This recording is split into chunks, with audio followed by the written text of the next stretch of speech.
এই ব্যস্ত দুনিয়ায় একটা ছোট্ট শহর ছিল, বলতে গেলে ব্যস্ততার দিক দিয়ে সেটাও কম ছিল না। সব সময় সুদ সাদ করতেই আছে। দিনে দিনে দুর্ঘটনার হার বেড়েই যাচ্ছে, যার অন্যতম কারণ হচ্ছে অসাবধানতায় গাড়ি চালানো। একটা কথা না বললেই নয়, আজকের দিনে ছেলের বাবারা ছেলেদের বিপদের মুখে ঠেলে দিচ্ছে। পর্যাপ্ত পরিমাণে বয়স না হতেই হাতে তুলে দেয় সেই দামি মোটর সাইকেল। আচ্ছা যাক, ওসব কথা এখন থাক, আমরা সোজাসাপটা গল্পের দিকে যাই। তো সেই ছোট্ট এক ব্যস্ত শহরে যে যার কাজ নিয়ে ব্যস্ত। কেউ রোজগারের উদ্দেশ্যে ব্যস্ত, কেউ আড্ডা দেওয়ার উদ্দেশ্যে ব্যস্ত, আর কেউ প্রেম করতে। এরই মধ্যে একজন ব্যস্ত ছিল পুরানো একটা ভ্যান গাড়ি, যাতে সুন্দর করে সাজানো আছে ফুচকার সব জিনিসপত্র। ফুচকার নাম শুনতেই প্রায় সবারই জিভে জল চলে আসে, আর সেটা যদি মেয়ে হয় তাহলে তো কথাই নাই। এর মধ্যেও তার কোনো ব্যতিক্রম হলো না। ফুচকার ভ্যান গাড়ি দেখে রাস্তার এক মেয়ের নজর পড়ে গেল, আর ধীরে ধীরে এদিকে আসতে লাগলো। আর হ্যাঁ, সেই ফুচকাওয়ালা ছেলেটার কেউ না, আমি নিজেই। আমার নাম নিলয়। আপাতত এইটুকুই যথেষ্ট। সকালে ঘুম থেকে উঠেই বিজনেস নিয়ে বেরিয়ে পড়েছি। রাস্তায় এত জ্যাম যে ঠিকমতো এগোতেও পারছি না। এক ধাপ সামনে গেলে দুই ধাপ পিছনে আসতে হচ্ছে। এমন পরিস্থিতিতে সবারই মাথা গরম হয়ে যায়। আমার তো একদম 100-এ 100। একটু পর সামনে ফাঁকা হলো, আমার সামনে করা গাড়িটা চলে গেল। সামনে ফাঁকা পেয়ে আমি কেবল টান দিব, তখনই হুট করে কে যেন আমার গাড়ির সামনে এসে দাঁড়িয়ে পড়ল। মেজাজটা একদম সেই লেভেলের হিট হলো। অনেকক্ষণ পর একটু ফাঁকা পেয়েছি, আবার তার মধ্যে এই দ্বিতীয় ঝামেলা কোত্থেকে সামনে এসে হাজির হলো। চোখ তুলে তাকাতেই দেখি একটা মেয়ে, হাতে কলেজের বই খাতা, কলমটা আঙুলের ফাঁকে। অটোমেটিক আমার মন শান্ত হলো। আমি কিছু বলতে যাওয়ার আগেই মেয়েটা আমায় বলল, ও ফুচকা, আমায় কয়টা দেন তো ফুচকা। এই যে ম্যাডাম, এখানে ফুচকা দেওয়া যাবে না। কেন দেওয়া যাবে না? হ্যাঁ, আপনি কি চোখে কম দেখেন? এই মাঝ রাস্তায় কি কেউ ফুচকা দেয়? ও সরি, ফুচকা আমার এত প্রিয় যে দেখলেই পাগল হয়ে যায়। তাই তো মরবেন।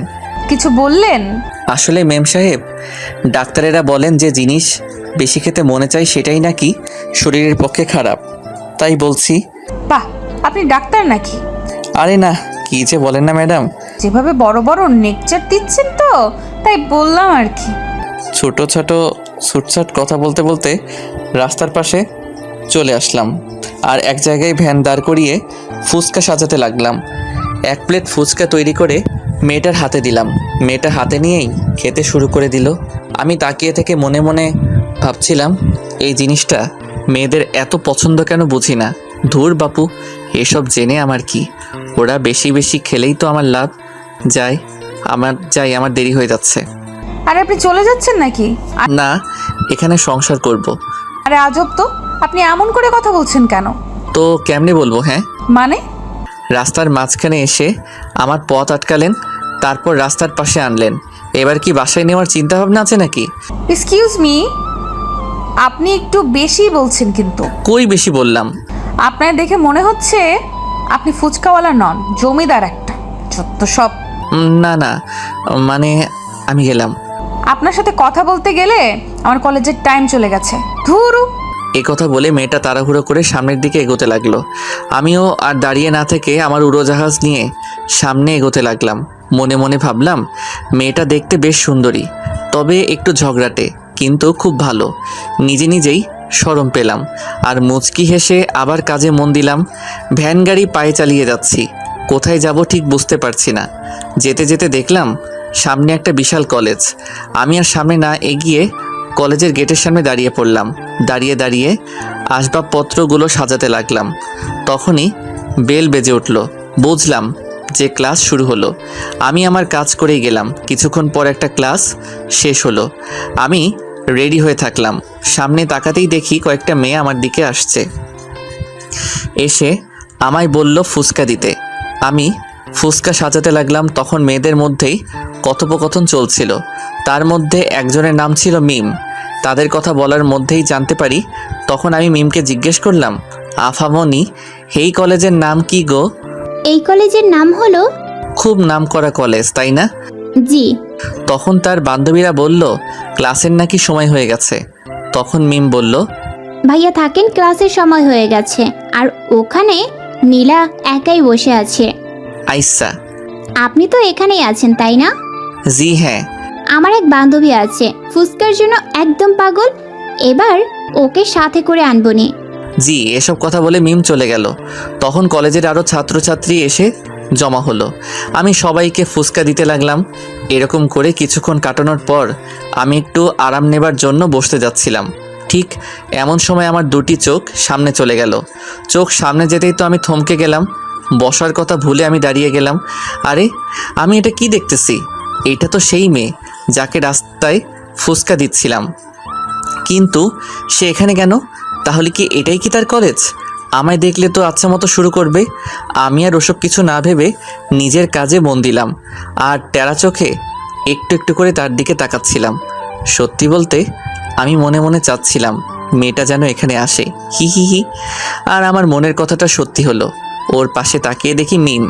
তার মানে মিম আর নীলা এখানে আসবে। হুম, আমার তো মন চাচ্ছে লুঙ্গি ড্যান্স দিব। না থাক, আজ না। নিজেকে সামলিয়ে সোজা হয়ে দাঁড়িয়ে থাকলাম আর নিচের দিকে তাকিয়ে রইলাম। তখন মিম বলল, এই যে ভাইয়া। আমি মুখ তুলতেই তো মেয়েটা অবাক হলো আর আমার দিকে রাগী লুকে তাকিয়ে রইল। আরে আপনি? কি রে, তুই কি ওকে চিনিস? চিনি না, চিনি না। আমি তো অবাক, এত বড় মিথ্যা কথা কেমনে বলে? আমি তো তাকে চিনি আর সেও আমায় চিনে। ও, এর নাম নিলয়। ও হ্যালো, আমার নাম। নীলা? আপনি জানলেন কেমনে? আমি বলছি। ও আমাদের এক প্লেট দেন তো। আমি এক প্লেট ফুচকা সাজাতে লাগলাম আর একটু একটু করে নীলার দিকে তাকাচ্ছি। কখনো কখনো তার সাথে চোখে চোখ পড়ে যাচ্ছিল, কিন্তু আমি তাকে বুঝতে দিচ্ছিলাম না। তারপর প্লেট সাজিয়ে তাদের সামনে এগিয়ে দিলাম। একে একে খেতে লাগলো। আমায়ও খেতে বলল, কিন্তু আমি খাই না বলে দিলাম। তখন আর কেউ কিছু বলল না তাদের মনে। তারা খেতে লাগলো আর আমি নীলার দিকে তাকিয়ে রইলাম। এইভাবে সারাদিনটা নীলার কলেজে কাটিয়ে দিলাম। বিকাল হলেই খোঁজ নিয়ে আমার বিজনেস নিয়ে রওনা হয়ে যাই। বিকালে যেও নীলার সাথে দেখা হয়ে যায়, তখন কিছু তাকাতাকি করতেই সময় শেষ হয়ে যায়, যার ফলে আমি চলে আসি। পরের দিন আবার সেই একই কলেজ, মানে নীলার কলেজের দিকে রওনা হলাম। কলেজে যেই আমার কাজ শুরু হলো। আগে ঠিকমতো নীলাকে খুঁজে নিলাম, তারপর শুরু করলাম। মিম নীলাকে সাথে করে নিয়ে আরও কিছু তাদের বান্ধবীদের নিয়ে আমার কাছে ফুচকা খেতে আসতো আর আমি নীলাকে দেখতাম। মেয়েটাকে একদিনেই আমার পছন্দ হয়ে গেছে। খুব সুন্দর লাগে। কেন লাগে তা জানি না, কিন্তু মনে হচ্ছে পৃথিবীতে সে একমাত্র মেয়ে। তো এভাবে কয়েকদিন কেটে গেল। আমি প্রতিদিন কলেজে আসতাম আর নীলাকে দেখতাম। ধীরে নীলাকে আরও ভালো লাগতে লাগে। নীলা বিষয়টা খেয়াল করত, কিন্তু মুখে কিছু বলতে পারতো না, শুধু চোখ রাঙিয়ে ভয় দেখাতো। ভয় করার বদলে আমি আরও ক্রাশ খেতাম। পরের দিন চলে গেলাম কলেজে। প্রতিদিনের মতো আজকেও নীলা চলে আসলো আমার কাছে। সে সহ তার বান্ধবীদের ফুচকা দিলাম। ফুচকা খাওয়ার পরে, নীলা, এবার চল, আজ ম্যাথ ক্লাস করতে হবে। তোরা যা, আমি যাব না। কেন রে, তুই তো ম্যাথে ভালো। আমার কিছু কাজ আছে, যা তোরা। কেমন কাজ রে? বললাম তো যা। ওকে, এই তোরা চল। এই বলে মিম তার অন্য বান্ধবীদের নিয়ে ক্লাসে চলে গেল আর নীলা সেখানেই দাঁড়িয়ে রইল। ব্যাপারটা কি আমি ঠিক বুঝলাম না। আমি আমার কাজ করছিলাম, তখন নীলা বলল, এই তোর সমস্যাটা কি রে? হ্যাঁ, আমার আবার কিসের সমস্যা? তাহলে প্রতিদিন অমন ড্যাব ড্যাব করে তাকাস কেন? আরে এইটুকুই বুঝো না? না, বুঝি না। একটা ছেলে একটা মেয়ের দিকে কেন তাকিয়ে থাকে? আরে জানি না। ধুর। এই তুই কি বলতে চাচ্ছিস? পরিষ্কার করে বল তো। বাংলায় বলবো নাকি ইংরেজিতে বলবো নাকি হিন্দিতে বলবো? তোর ইচ্ছে। মুঝে না তুমসে প্যার হো গয়া। হ্যাঁ। ও, তার মানে তুমিও রাজি? জিঙ্কু নাকুর বউ, বর বউ রাজি তো কেয়া কারেগা কাজী। এই, আমি কখন হ্যাঁ বললাম? এই তো এক্ষুনি। দেখ, এসব ফাউল চিন্তা ভাবনা মাথা থেকে বাদ দে। কোনটা ফাউল? আমি তোমায় ভালোবাসি, এটাই সত্যি। দেখ, নিজের লিমিটের মধ্যে থাক, লিমিট ক্রস করিস না। তাই তো করছি। লেখাপড়া লও জানে না, সারাদিন ফুচকা বিক্রি করে খায়, থাকার মতো কোনো জায়গাও আছে কিনা সন্দেহ, আর আইসে আমার সাথে প্রেম করতে। তুমি সত্যি বলেছো, আমি লেখাপড়া জানি না। তো লিমিটের মধ্যেই থাক। কিন্তু আমি একটু একটু ইংরেজি আর হিন্দি পারি। এটা এখানকার ছোট বাচ্চারাও পারে। হুম। শোন, রাস্তার ফুচকাওয়ালা হয়ে সাততলার চাঁদে হাত দিতে চাস না। চাঁদ? আজকাল তো সাততলায় চাঁদ দেখা যায় না, দেখা যায় শুধু ময়দা সুন্দরী। কি বললি? তো না মানে তুমি ছাড়া, তুমি তো আমার আলোর ঘরের আধার। মনে হয় উল্টো বলে ফেলছি। অশিক্ষিত মূর্খ। আমায় মূর্খ বলবেন না। হ্যাঁ, আমি একজন বিশাল বড় টিচার। ও মা, তাই নাকি? তা কোন কলেজে? সব কলেজের। কবে থেকে? ছোটবেলা আমার মা বলতো আমি নাকি বড় হয়ে অনেক বড় টিচার হব, আর সেদিন থেকে আমি টিচার। আমি ভাবছিলাম তুই শুধু মূর্খ, কিন্তু এখন দেখছি তুই পাগলও বটে। হ্যাঁ তো, লায়লার জন্য মজনু পাগল, আর তোমার জন্য আমি পাগল। যত তাড়াতাড়ি পারিস পাবনার টিকিট কাটিস, নয়তো। পাবনার টিকিটের কথা বলতে পারবো না, কিন্তু তোমার বাড়ির টিকিট 100% কনফার্ম। এবার কিন্তু বেশি হচ্ছে। এখনো কিছুই করি নাই। তোর সাথে কথা বলাই আমার ভুল। সেই ভুলের মাসুল করো আই লাভ ইউ বলে। তোকে আমি কিস করতে মন চাইলে করতে পারো। বাদর, অশিক্ষিত মূর্খ। নীলা রাগে হাত পা ছোড়াছড়ি করতে লাগলো। কিছু করতে না পেরে উল্টো পথে রওনা হলো। আমি একটু মুচকি হেসে আবার নিজের কাজে মন দিলাম। তারপর থেকে কলেজ চলাকালীন আর নীলার সাথে দেখা হলো না। দুপুর হতেই আমি ওখান থেকে চলে আসলাম আর আমার প্রথম কাজ শেষ করলাম। এরপর বিকেলে বের হলাম নতুন কাজে, নতুন সাজে, একদম আলাদা হয়ে। কালো কালারের ড্রেস আর মুখে একটা কালো কালারের মাস্ক। চলে আসলাম একটা স্টেশনে, আর একটা দোকান থেকে গাড়ি ভাড়া হিসাবে নিলাম আর বেরিয়ে পড়লাম। গাড়ি নিয়ে সোজা চলে আসলাম রেল লাইনে, আর আমার প্রধান অতিথির জন্য অপেক্ষা করতে লাগলাম। অতিথির নাম হলো শফিক চৌধুরী, এলাকার বিশিষ্ট বিজনেসম্যানের তালিকায় থাকা একজন। টাকা পয়সার কোনো অভাব নেই তার, কিন্তু তবুও সে ট্রেনে করে যাতায়াত করে। কেন করে জানি না, গাড়ির সাথে হেলান দিয়ে দাঁড়িয়ে আছে। তখনই দেখলাম সামনে শফিক চৌধুরী ট্রেন থেকে নামতেছে। আমি চোখ থেকে চশমাটা খুলেই দৌড় দিলাম। আরে আরে স্যার, আপনি এসে গেছেন? আসতে কোনো অসুবিধা হয়নি তো? সব ঠিক আছে তো? হ্যাঁ, তা তো ঠিক আছে, কিন্তু তোমায় ঠিক চিনলাম না। স্যার, আপনার সিটটা কি এসিতে ছিল নাকি সাধারণে? এসিতে, কিন্তু আমি বলেছিলাম। ট্রেনওয়ালার কপাল খুব ভালো যে আপনার সিট এসিতে দিয়েছে, নয়তো তাকে খুন করতাম। কিন্তু তুমি। আরে স্যার, দাঁড়িয়ে থাকবেন না, এতে আপনার কষ্ট হবে। চলেন আমার ছোট্ট গাড়িটাই বসুন। বসবো তো, কিন্তু তুমি আমায় কোথায় নিয়ে যাবে? আরে স্যার, আমার প্রতি এত অবিশ্বাস? আপনার ঠিক গন্তব্যেই নিয়ে যাব আমি আপনারই লোক। ও আচ্ছা, চলো তাড়াতাড়ি বাসায় যেতে হবে। জি স্যার, একবার আপনি শুধু বসে দেখেন, হাওয়ার বেগে পৌঁছে দিব। আচ্ছা আচ্ছা, চলো। শফিক চৌধুরী আমার গাড়িতে উঠে আরামে বসে পড়লো। আমি গাড়িতে উঠে শফিকের মাথার উপর ফ্যান চালু করে দিলাম, সাথে হালকা এসি। এই নিয়ে বেশ আরামদায়ক যাত্রা হচ্ছিল। বেচারা শফিক অনেক ক্লান্ত ছিল, তাই সিটে হেলান দিয়ে ঘুমিয়ে গেল। আমি আমার মতো গাড়ি চালিয়ে গেলাম। কিছুক্ষণের মধ্যে আমার গন্তব্যে পৌঁছে গেলাম, আর শফিককে তার আসল জায়গায় পৌঁছে দিলাম। এরপর আমি আমার বাসায় চলে আসলাম। গাড়িটা গ্যারেজে রেখে হোস্টেলে চলে আসলাম। রাতের খাওয়া দাওয়া শেষ করে ঘুমিয়ে গেলাম। সকালে উঠে ফ্রেশ হয়ে নাস্তা করে ফুচকার গাড়িটা নিয়ে আবার রওনা হলাম, কলেজের দিকে রওনা হলাম। কলেজে এসে আবার আগের জায়গায় এসে বসলাম আর নীলা আসার জন্য অপেক্ষা করতে লাগলাম।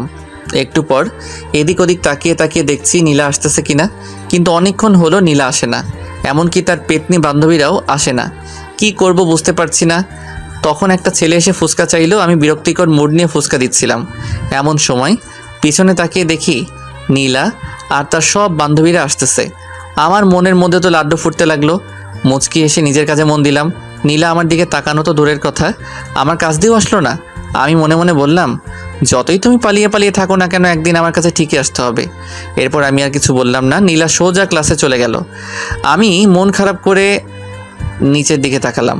কিছুক্ষণ পর নীলা ক্লাস শেষ করে বেরিয়ে আসলো, আর তাকে দেখার সাথে সাথে তো আমার মন খুশি হয়ে গেল। কিন্তু নীলা আমার দিকে না এসে পাশ কাটিয়ে চলে যাচ্ছিল। তখন আমার মাথায় একটা বদ বুদ্ধি বেরিয়ে এলো। ব্যাস, ভাবতে দেরি করতে দেরি নট। আজকের টক কিন্তু সেই হইছে, তাই না? আমার সামনে কয়েকটা মেয়ে ফুচকা খাচ্ছিল। আমার কথা শুনে তারা মাথা তুলে মুখে হ্যাঁ জবাব দিল। ব্যাস, আমার কাজ হয়ে গেল। এবার মিমের কাজ। নীলা, না মিম, আজ ওদিকে যাবি না। শোন না, আজকে টক নাকি হেভি হয়েছে, চল না। মিম, এসব ওই বাদরটার চালাকি। তুই থাক, আমি গেলাম। আরে আরে শোন, আচ্ছা চল, আমিও যাব। একটু একটু করে নীলা আর মিমের কথোপকথন শুনতে পাচ্ছিলাম, আর মুচকি মুচকি হাসছিলাম। এরপর দেখলাম মিম আর নীলা এদিকেই আসছে। ভাইয়া কি অবস্থা? আমার অবস্থা সবসময় ঝাক্কাস। তা তোমার এই বান্ধবীর কি অবস্থা? কার? এর এর অবস্থার কথা আর বললেন না। কি বলো? আমার ম্যাডামের কি হলো? মনে হয় কেউ স্যাকা দিচ্ছে। মিম, তুই চুপ করবি? তা ম্যাডাম, আজকে উল্টা পথে হাঁটছিলেন কেন? আপনাকে বলতে হবে নাকি? কিরে নীলা, কালকে তো নিলয় ভাইয়ার সাথে খুব সুন্দর কথা বলছিলি, কিন্তু আজ আবার কি হলো? কারণ আছে তাই। কি কারণ?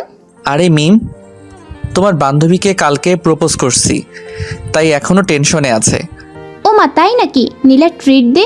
ওই মিম, চুপ করবি? আর এই শোনেন, আপনি আপনার রাস্তায় থাকবেন আর আমি আমার রাস্তায়। তা তো হবে না, আমি এখন তোমায় ভালোবাসি, তোমায় ছাড়া বাঁচবো না। চুপ। আর একবার এসব কথা বলবেন না।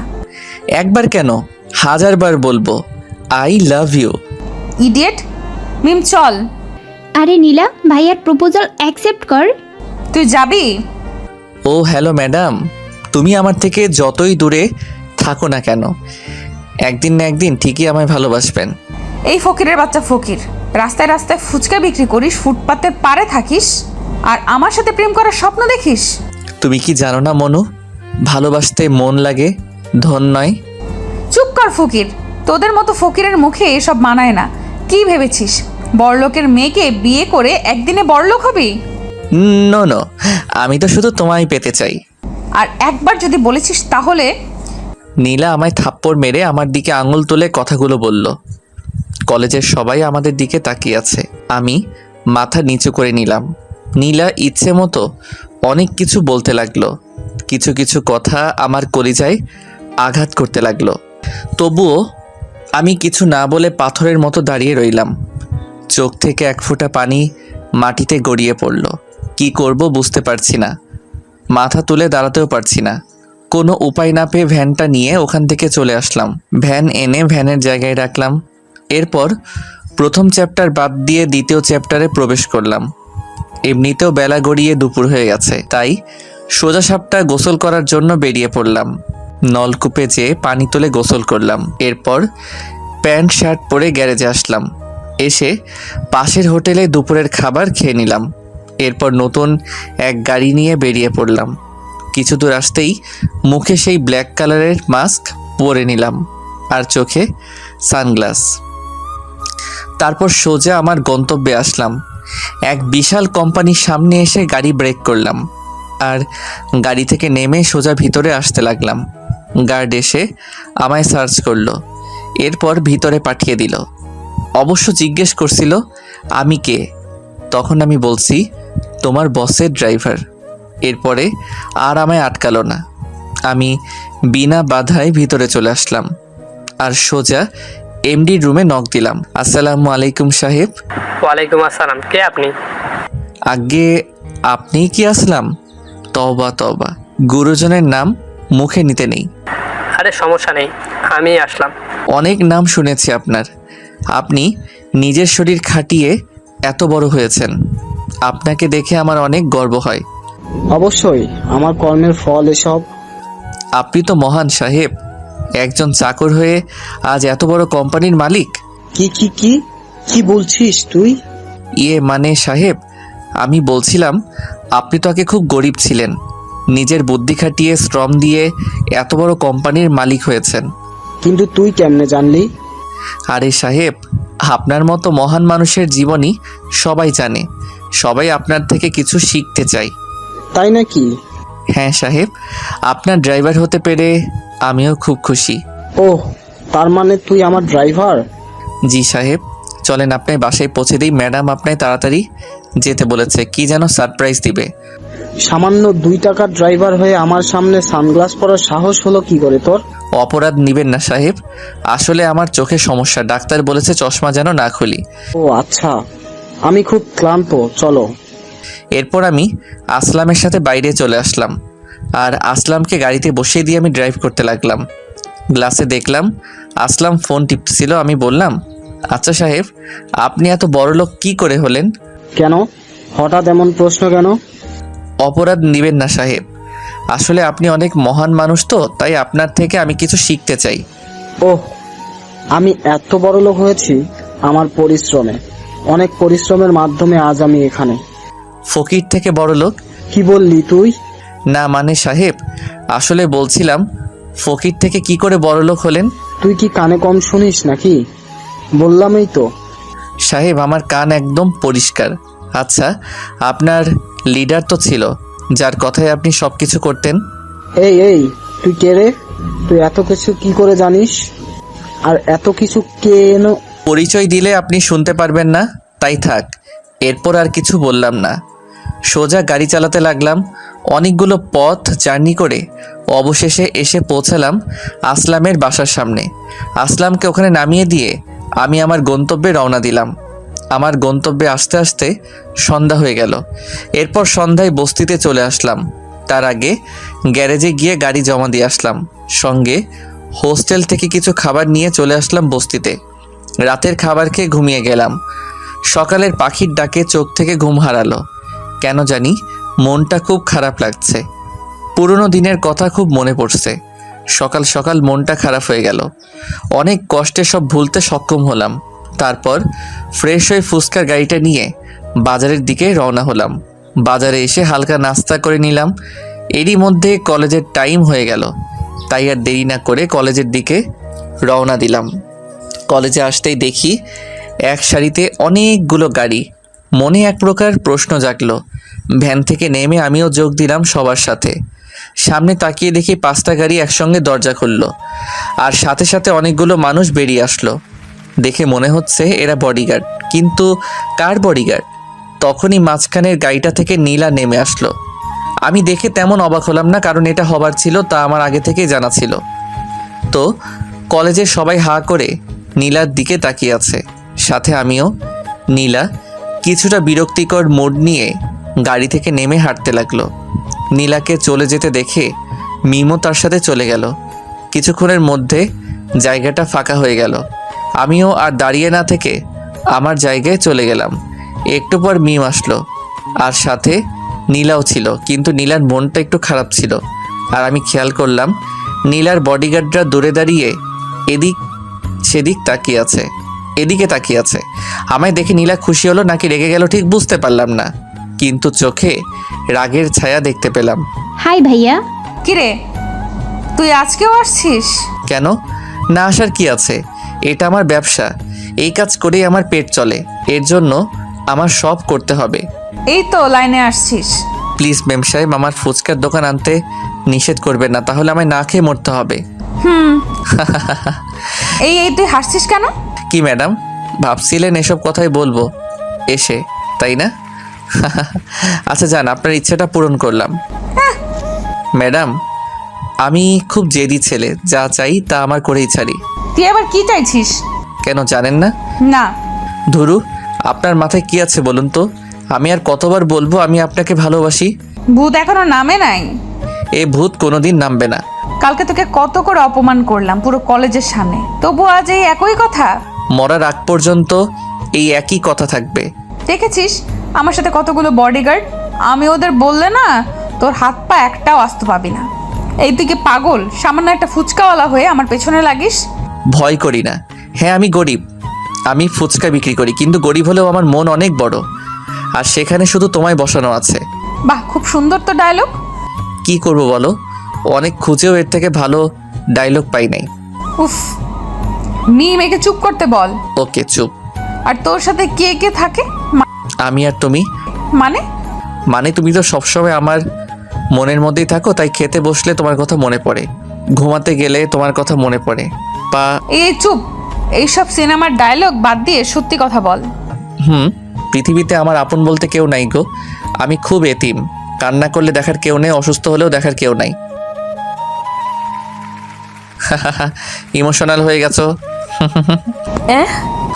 আরে আমি পিওর এতিম, আগেও কেউ নাই আর পিছনেও কেউ নাই, আমি একদম স্বাধীন। হিহি। তুই কি পাগল? আমার তো সত্যি মনে হচ্ছে তুই পাগল। হ্যাঁ তো তোমার জন্য পাগল। দেখ, আবারও বলছি এসব পাগলামি করিস না। আমার বাবা এসব জানতে পারলে তোকে মেরে টুকরো টুকরো করবে। তোমার জন্য আমি মরতেও পারি। উফ, তুই জানিস আমার সাথে কতগুলো বডিগার্ড আছে, ওদেরকেই তো পেরিয়ে আসতে পারবি না। আরে এরা তো আমার কিচ্ছু করতে পারবে না। এতই যখন শখ, তাহলে আর একটা ক্লাস পরে সবার সামনে আমায় ফুল দিয়ে দেখা। এটা আবার কোনো ব্যাপার হলো নাকি? তখন দেখলাম নীলার বডিগার্ডের একটা ছেলেকে আচ্ছা মতো পিটানি দিচ্ছে, কিন্তু কেউ কিছু বলছে না। এমনকি কলেজের স্যারেরাও দাঁড়িয়ে থেকে দেখছে। ওরা যাকে মারছে সে কাল বিকেলে আমায় প্রপোজ করেছিল। কালকে ওরা আসার আগেই ছেলেটা চলে আসে, তাই আজ ও এর পরেও কি আমায় ভালোবাসবে? আবার জিগায়। ম্যাডাম, একটা কথা মনে রাখবেন, ভালোবাসাটা যদি মন থেকে হয় না, তাহলে পৃথিবীর কোনো শক্তি সেটাকে ভাঙতে পারে না। তাই হুম, কি বলছি মনে থাকে জানো? চল মিম, তোমার জন্য জীবনও দিতে পারি, মার খাওয়া তো দূরের কথা। ডায়লগ কম মার। হি হি। চল মিম। এ কথা বলে মিম আর নীলা চলে গেল। আমি ওদের যাওয়ার দিকে তাকিয়ে রইলাম। এদিকে মিম আর নীলা ক্লাসরুমের দিকে আসতে আসতে হঠাৎ মিম বলল, নীলা, এটা কি করলি? কই কি করলাম? ছেলেটা তোকে এত ভালোবাসে আর ওকে বিপদে ফেললি? আমার বাবাকে তো চিনিস, ঘাট থেকে মাথা আলাদা করে দিবে। তার থেকে বরং বডিগার্ডের হাতে মার খেয়ে যদি ওর পাগলামিটা ছোটে। তুই কি ভেবেছিস ওরা নিলয়কে কি বাঁচিয়ে রাখবে? মেরে ফেলবে। জানি, কারণ আমার পেছনে যতই ছেলে এসেছে তারা সবাই মরছে, এটাও মরবেই। তুই মানুষ নাকি অন্য কিছু? কেন? ছেলেটা তোকে পাগলের মতো ভালোবাসে আর তুই তাকে মৃত্যুর মুখে ঠেলে দিচ্ছিস। ওকে অনেক বুঝিয়েছি, না বুঝলে আমি কি করব? আর তোর কেন এত দরদ হচ্ছে? আমি মানুষ বলে মানুষের জন্য দরদ হচ্ছে। ও চল ক্লাসে। মিম আর নীলা ক্লাসে চলে গেল। আমি ভ্যান নিয়ে বাইরে চলে আসলাম আর গোলাপের দোকানে গেলাম। তারপর নীলা আসার অপেক্ষায় থাকলাম। কিছুক্ষণ পর নীলা ক্লাস শেষ করে বেরিয়ে আসলো, আর বেরিয়ে আমায় দেখতে না পেয়ে আশেপাশে তাকাতে লাগলো। ঠিক এমন সময় আমি গোলাপের দোকান নিয়ে কলেজের ভিতরে প্রবেশ করলাম আর সোজা নীলার সামনে এসে থামলাম। নীলা সহ মিম আমায় এভাবে দেখে তো অবাক। মাথায় লাল গামছা বাঁধা, মুখে মাস্ক আর ফুসকার বদলে গোলাপ ফুলের দোকান। হাই ম্যাডাম, তুমি গোলাপ আনতে বলেছ আর আমি পুরো দোকানটাই তুলে আনছি। নীলা তো জমে পাথর, কোনো কথা না বলে ওর বডিগার্ডদের দিকে তাকিয়ে আছে। আমি এবার ভ্যান থেকে নেমে সুন্দর একটা গোলাপ তুলে নীলার সামনে ধরলাম। নেন, আই লাভ ইউ। নীলা একবার আমার দিকে তাকাচ্ছে আর একবার ওর বডিগার্ডদের দিকে তাকাচ্ছে। ইতিমধ্যে নীলার বডিগার্ডরা এসে হাজির। তখন নীলার বডিগার্ডরা আমার কাঁধে হাত দিল আর বলল, এই তুই কে রে? আর আমাদের ম্যাডামকে গোলাপ দেওয়ার সাহস কি করে হলো? এখানে সাহসের কি হলো? এটাই তো আমার চাকরি। মানে খুব সোজা। আমি অনলাইনের মাধ্যমে ফুলের ব্যবসা করি। অনলাইনে অর্ডার করলে আমি ডেলিভারি করে দেই। আর এই ম্যাডাম একটা গোলাপ। ম্যাডাম, আপনি কি সত্যি অর্ডার করেছিলেন নাকি চালাকি? চালাকি হলে কিন্তু একে সোজা উপরে পাঠিয়ে দিব।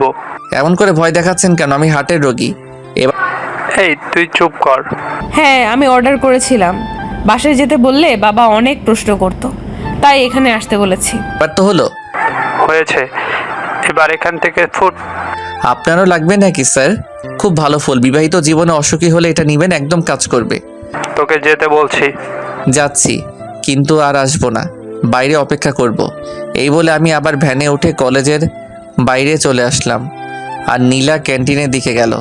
আমি রাস্তার পাশে বসে থেকে ভাবছি নীলা আসবে কিনা, কিন্তু সঠিক উত্তর খুঁজে পাচ্ছি না। ঠিক এমন সময় দেখলাম কলেজের পিছনের গেট দিয়ে নীলার মিম আসছে। আমি দেখেও না দেখার ভান করে থাকলাম। তখন নীলা এসে বলল, একটুর জন্যই তো উপরে চলে যাইতিস আমি না বাঁচালে। এত বড় রিস্ক নিয়ে গোলাপ দিলাম আর আমায় বাঁচাতে কে বলছিল? ইচ্ছে হয়েছে তাই। তার মানে সামথিং। এই শোন, এইটুকুতেই ভাবিস না যে আমার যোগ্য হতে পারবে। এটা তো যে কেউ করতে পারে। তোমার কথা মতো আমি তোমায় ফুল দিয়েছি, এবার আমায় আই লাভ ইউ বলো। কেবল তো শুরু, এটা করতে তো সবাই পারবে। তাহলে বলো আর কি করতে হবে? আমি তোমার জন্য সব করতে রাজি। হুমা, তাই নাকি? বলেই দেখো। কালকে কলেজে আসার সময় গাড়ি থামিয়ে আমায় প্রপোজ করতে হবে। এটা আবার তেমন কি কাজ? ভাবিস না যে এটাও আজকের মতো করবি, কারণ আমার বাবা কাল থেকে আমার সিকিউরিটি আরো টাইট করবে। তোমার বাবা যতই না করুক না কেন আমায় আটকাতে পারবে না। কালকেই দেখা যাবে। যদি পারি তাহলে কি ভালোবাসবে না? তোর মুখে কি আর কোনো কথা নাই? না গো সোনা। যদি কালকে এইসব বডিগার্ডের মধ্যে দিয়েও সকাল 9টায় আমার সামনে আসতে পারিস আর আমার সাথে কথা বলতে পারিস, তাহলে কি? তাহলে ভেবে দেখবো। এই তোমরা মেয়েরা এই ভাবাভাবি ছাড়া কি কিছু বোঝো না নাকি? সিনেমার মতো বলে দিল ভেবে দেখবে। আগে তো এসে দেখা। তোমায় ভালোবাসি বাসছি জীবন দিয়ে, আর যদি তোমায় না পাই তাহলে জীবন রেখে কী লাভ? ফালতু কথা ছাড়, মিম চল। এ কথা বলে নীলা আর মিম হাঁটতে লাগলো। তখন আমি পিছন থেকে ডাক দিলাম। নীলা ঘুরে তাকাতেই, নীলা, কি? I love you. Idiot. Toot toot টুট। তারপর নীলা চোখে মুখে রাগ দেখে চলে গেল। আমি কিছুক্ষণ নীলার দিকে তাকিয়ে থাকলাম।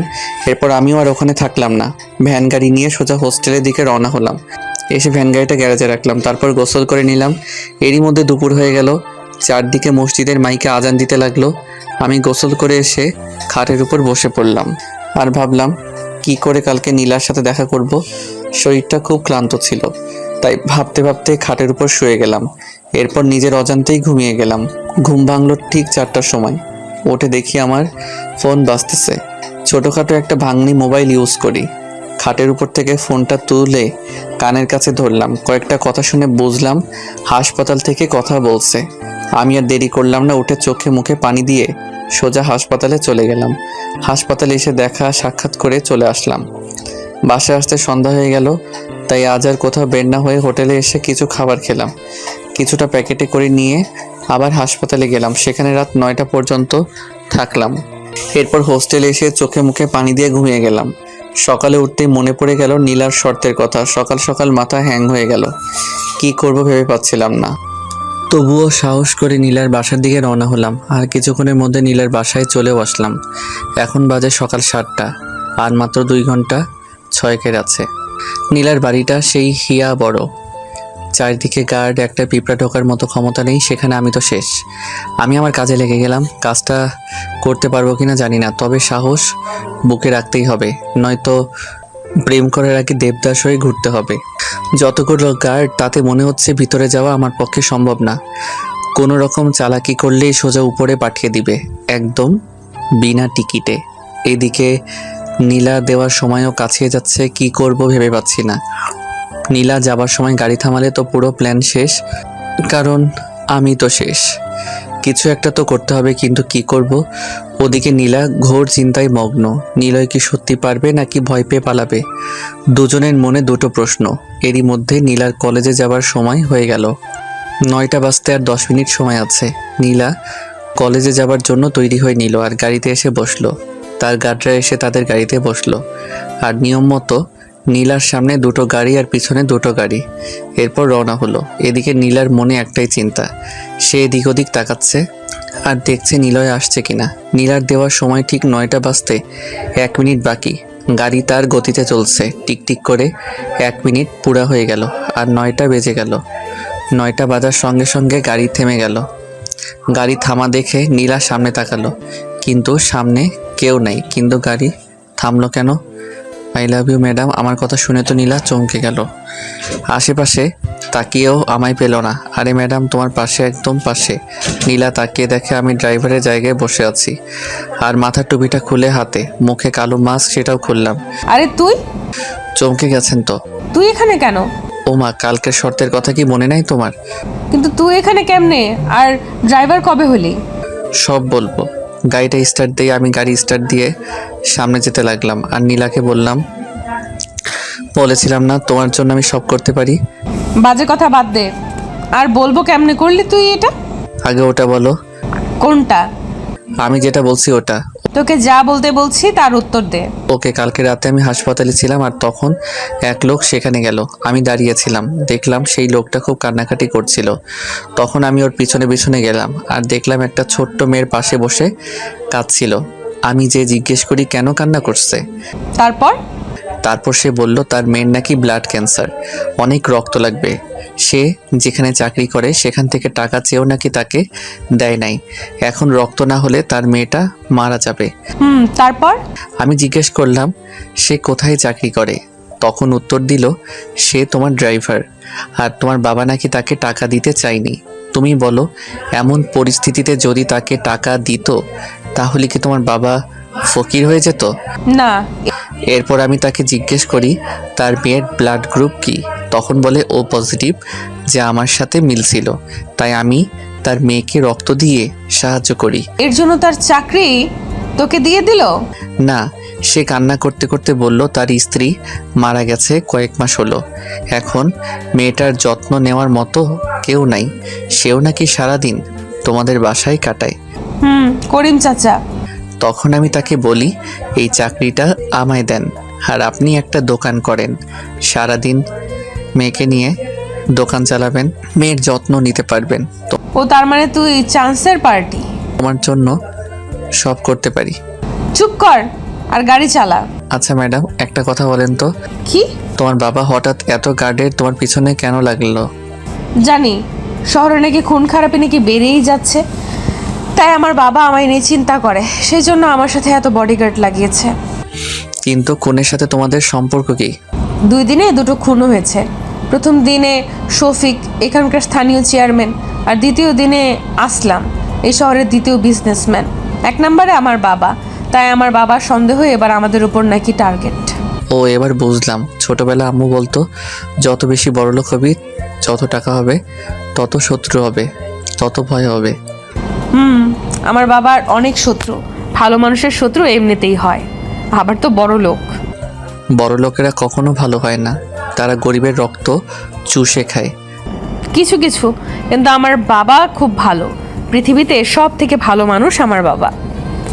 কনফিডেন্স থাকা ভালো, কিন্তু এত নয়। তুই বক বক থামাবি? গাড়ি চালা।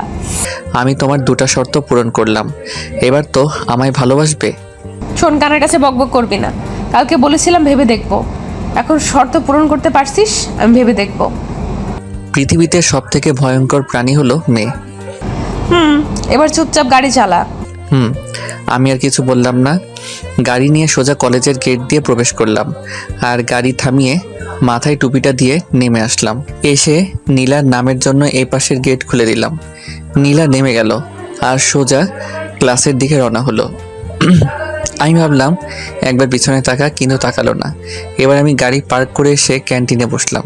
দেখতে দেখতে নীলার সবকটা ক্লাস শেষ হলো। এবার সে বেরিয়ে আসলো, সাথে মিমো ছিল। আমি যেতেই, এবার ভাইয়া বলবো নাকি দুলা ভাই? যা মন চায়। দুলা ভাই কেন? কেন মানে, তুই ওকে শর্ত দিছিলি, ও শর্ত পূরণ করেছে, এখন তুই ওর অর্ধেক বউ। মিম, একদম বাজে কথা বলবি না। আমি তো তখন বলি নাই যে বউ হব, আমি বলছি ভেবে দেখবো। ওই তার মানেই তাই। মাথা, চল বাসায় যাব। চল না আজ কোথাও ঘুরতে যাই। গেলে মন্দ হয় না। আচ্ছা চল। এরপর নীলা আর মিম গাড়িতে উঠে বসলো, আর আমি গাড়ি স্টার্ট দিলাম। সামনে পিছনে আগের মতোই বডিগার্ড। নীলা, তোর কি বিরক্ত লাগে না কেন? এভাবে বন্দি হয়ে চলাফেরা করতে? সামনে বডিগার্ড, আবার পিছনেও। জীবনের জ্বালা, কিন্তু কি করব বল, বাবার আদেশ। এখন তো ঘুরতে যাচ্ছি, অন্তত এখন তো একা থাকার অধিকার রাখি। এই ড্রাইভার, গাড়ি থামাও। আমি গাড়ি থামালাম।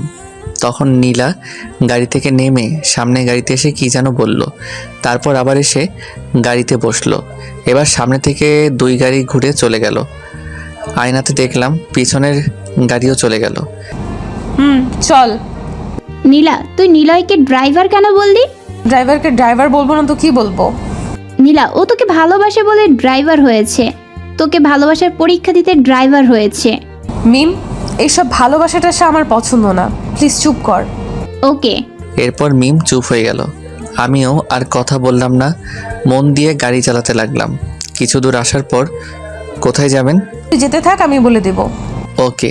এরপর নীলার কথা মতো যেতে লাগলাম। অবশেষে থামতে বলল, আমি গাড়ি থামিয়ে দিলাম। তখন সামনে তাকিয়ে দেখে তো অবাক, হাসপাতালের ওই লোকটা, মানে করিম চাচা। আমি ওর বাড়ি চিনতাম না তো। নীলা নিচ থেকে আসলো, মানে আমার ম্যাডামের থেকে অনেক দয়া। গাড়ি থামাতে নীলা আর মিম নেমে গেল, সাথে আমিও নামলাম। তখন নীলা সোজা করিম চাচার কাছে গেল, বাড়ির পাশে একটা সুন্দর দোকান। করিম চাচা, কেমন আছো? আল্লাহ যা রাখছে মা। তোমার মেয়ে কেমন আছে? ভালোই, ঘরে শুয়ে আছে। কালকে রক্ত দিয়ে আজকেই বাসায় আনছেন কেন? হয়তো ভালো হয়ে যাচ্ছে তাই। তুই চুপ কর। আচ্ছা মা, চলো ঘরে। ম্যাডাম, কি? সাহেব কল দিচ্ছে, তাড়াতাড়ি বাসায় যেতে হবে। উফ, আমার বাবাকে নিয়ে আর পারি না। করিম চাচা আজকে থাক, অন্যদিন আসবো। আচ্ছা মা। যাকে একটুর জন্য বাঁচলাম, ভিতরে গেলে সব বুঝে যেত।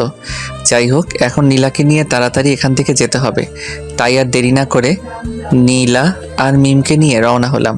মিমের বাসার কাছে আসতেই মিম থামতে বলল। আমি গাড়ি থামালে মিম নীলাকে বিদায় জানিয়ে চলে গেল। এরপর নীলাকে নিয়ে আমি আবার রওনা হলাম।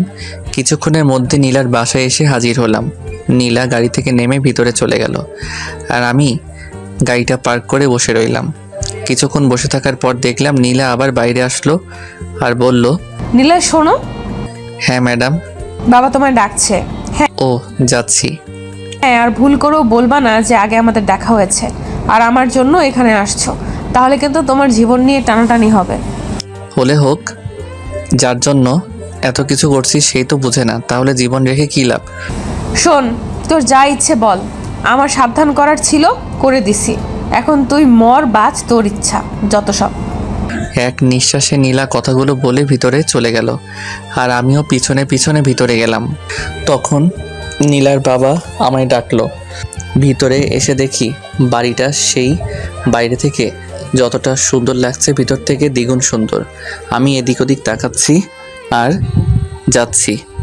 সামনে নীলার বাবা দাঁড়িয়ে আছে, মানে এই শহরের বিশিষ্ট বিজনেসম্যান মামুন চৌধুরী দাঁড়িয়ে আছে। আমি সামনে যে সালাম দিলাম, আমার সালামের জবাব দিল আর আমায় বসতে বলল। আমি না বসে দাঁড়িয়েই থাকলাম। তখন মামুন চৌধুরী আর কিছু না বলে সে বসে গেল। কে তুমি? আসলে সাহেব, আমি হচ্ছি করিমের ছেলে। করিমের ছেলে? জি সাহেব। কিন্তু আমার জানা মতে তো করিমের কোনো ছেলেই নাই। আসলে আমি ওনার ভাইয়ের ছেলে, চাচার তো ছেলে নাই, তাই আমায়। ও, তোমার ছেলে মানে? জি। কিন্তু আমরা তো এভাবে চাকরি দেই না, পরীক্ষা নেই, চেক আপ করি, ভালো মন্দ জেনে তারপর চাকরিতে দেই। আসলে আমার চাচু। হ্যাঁ, তোমার চাচু আমার এখানে অনেক বছর ধরেই কাজ করেছে, তার বিশ্বাসে দিতে পারি। নিজের মৃত্যু ঘরে ডাকলি না কি বলছো? সাহেব, অনেক অনেক শুক্রিয়া।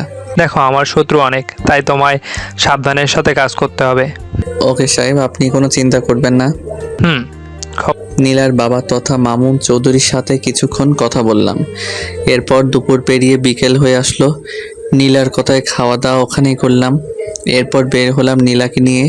ও নাকি ঘুরতে যাবে, তাই আমি ওকে নিয়ে রওনা হই। আর নীলাকে আর তার বান্ধবীদেরকে পার্কে নামিয়ে দিয়ে বললাম, ম্যাডাম, আপনাদের ঘোরা হয়ে গেলে আমায় ফোন করবেন। এই শোন, আমার বাবা মা আমার একটা সুন্দর নাম রাখছে, আর তাতেই সবাই ডাকে, তুইও ডাকবি। আচ্ছা। হাসছিস কেন? পরে আপনাকে একা বলবো নি। না, সবার সামনে বল। আজকে নাম ধরে ডাকতে বলছেন, কালকে কাছে আসতে বলবে, তারপর বিয়ে করতে বলবেন। তুই সব সময় একটু বেশিই বুঝিস, যা সর। ওকে। আমি আর কিছু না বলে মুচকি হাসি দিয়ে চলে আসলাম। কিছু দূর আসার পর আবার নীলার দিকে ঘুরে তাকালাম। প্রতিদিনের মতো আজ হলো না। নীলা আমায় কিছু বলা বাদ দিয়ে সেও তাকিয়ে আছে। ভাবলাম মামলা সেট, তাই গাড়িতে উঠে চলে গেলাম। আর আমার চলে যাওয়ার পর নীলা আর তার বান্ধবীরাও পার্কের দিকে চলে গেল। আমি সোজা চলে আসলাম কফি শপে, আর সেখানে কিছু সময় কাটালাম। তারপর সন্ধ্যা হওয়ার আগ দিয়ে আমার কাজ শেষ করে আবার পার্কের দিকে চলে আসলাম। এসে গাড়ি পার্ক করে পার্কের দিকে রওনা হলাম। পার্কে আসতে দেখি অনেক ছেলেমেয়ের আনাগোনা, সবাই প্রেম করে নিয়ে ব্যস্ত। এটা দেখে আমার মাথায় একটা দুষ্টুমি বুদ্ধি চলে আসলো।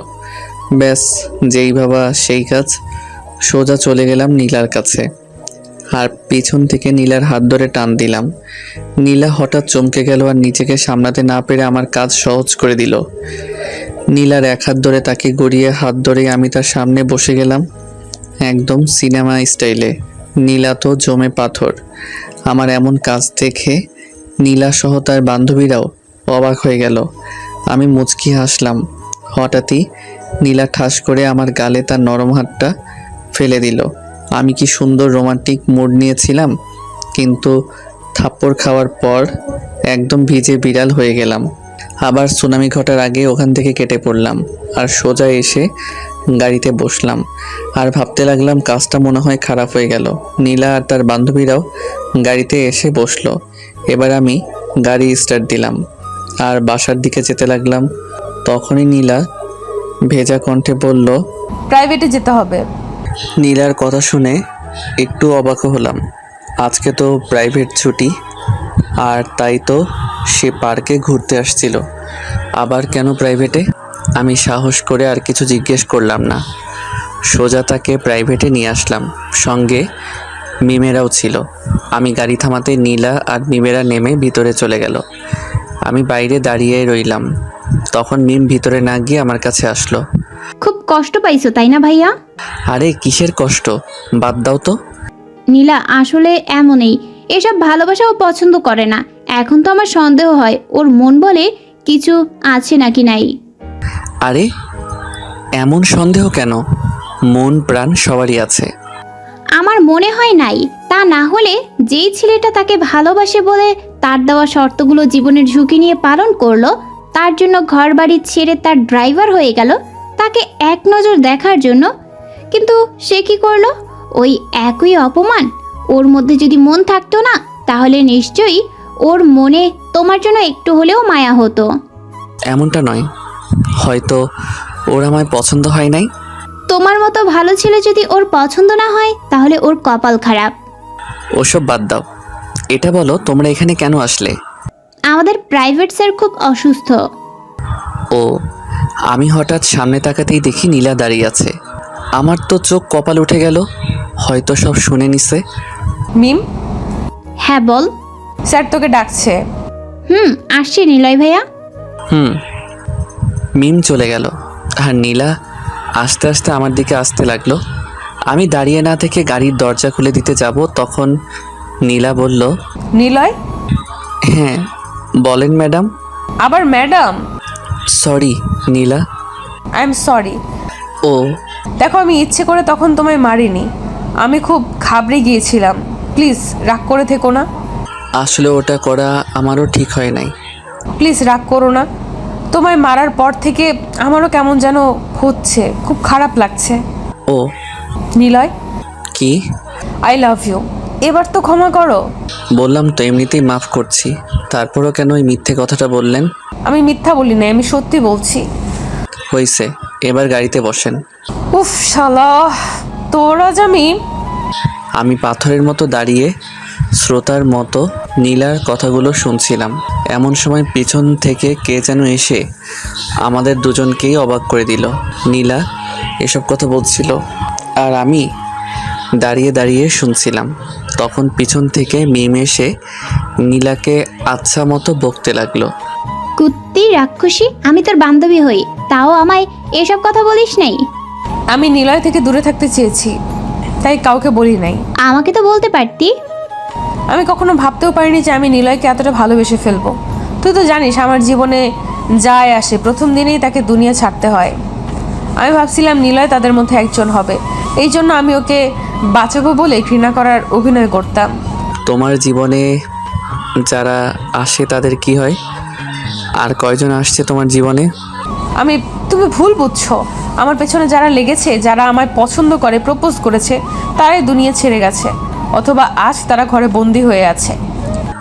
কেন? কারণ আমার বাবা চায় না যে আমার পেছনে কেউ লাগুক আর আমায় কেউ ভালোবাসুক। আমার বাবার অনেক টাকা, তাই সে কাউকে ভয় করে না, নিজের ইচ্ছে মতো চলে। ও জানি না তোমার কি হবে। আজ পর্যন্ত কাউকে আমি এতটা ভালোবাসি নাই যতটা তোমায় বাসছি। আমার কিছু হবে না, তুমি কোনো চিন্তা করো না। প্লিজ তুমি এখান থেকে চলে যাও। আমি তো যাবার জন্য তোমার কাছে আসি নাই। এবার দেখো আমার খেলা। মানে তোমার বাবা নিজেই তোমার আর আমার বিয়ে দিবে। এটা কখনো সম্ভব নয়। কোনো কাজই সম্ভব হয় না, সম্ভব করে নিতে হয়। আমার খুব ভয় করে। ধুর, বাদ দাও, চলো। তারপর নীলাকে আর মিমকে নিয়ে সেখান থেকে সোজা বাসায় চলে আসলাম। আগে মিমকে তার বাসায় নামিয়ে দিলাম। নীলার বাসায় এসে গাড়ি পার্ক করে বের হতেই নীলার বাবার ডাক পড়ল। আমি চলে আসলাম ভিতরে। এসে দেখি নীলা আর ওর বাবা মামুন চৌধুরী বসে আছে। জি সাহেব, আমায় কি ডাকলেন? খবর দেখো, এটা টিভির দিকে তাকিয়ে দেখি ব্রেকিং নিউজ দিতেছে। আজকে নাকি কফি শপে জলিল শাহকে খুন করা হয়েছে।